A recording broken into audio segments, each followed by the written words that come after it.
د افغانستان متحدې جبهې په کندهار کې پر واکمنې ډلې د غلچکي برید خبر ورکړی.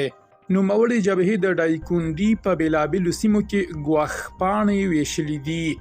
د واکمنې ډلې جنګیالیو بیا په بدخشان کې د خپل خوابدي او نیول شوي قومندان جمعه خان پاتې له کوره وسلې، مهمات او ډول ډول اسناد موندلي. همدا خبري کڅوړه تاسو له ډېر څه خبروي. پاتمنو لیدونکو ستړي مشئ. د دایکنډي بېلابېلو سیمو ته د جنرال سمیع سادات په مشرۍ د افغانستان متحدې جبهې ګواښ رسیدلي دي.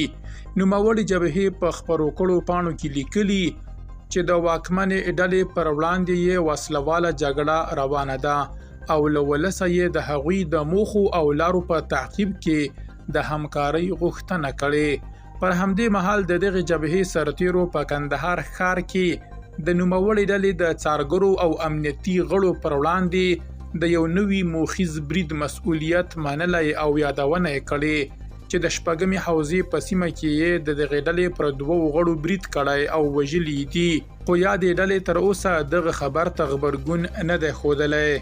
واکمنې ډلې بیا خبر ورکړی چې د ناخوښه پخواني قومندان جمعه خان پاتې له کوره یې په انبارونو او ډیره کچه سپکې او درندې وسلې نیولې دي.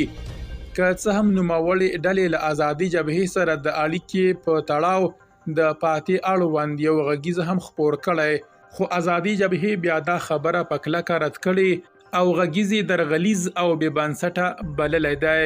درنو لیدونکو له ملتیا